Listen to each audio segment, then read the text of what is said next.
there's a lot of conversation lately about the value that realtors bring to a real estate transaction. And I was thinking about this because I had heard this locally to Cheyenne, but then, of course, the National Association of Realtors put out a statistic that seems to ring true with Cheyenne in that 49% of realtors sold one home or less in 2023.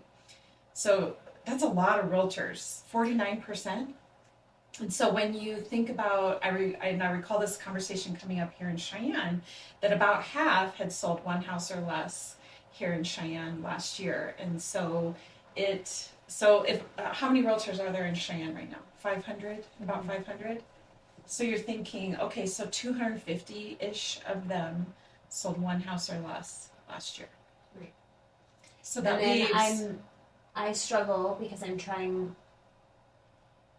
I think that I'm a nice person, and I try not to say mean things. No, and I'm trying to be politically correct, and I don't want to upset anyone. But why would you hire a real estate agent who sold one house in a year? Mm-hmm.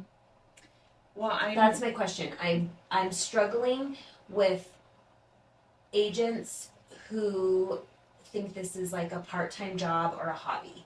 That's sure.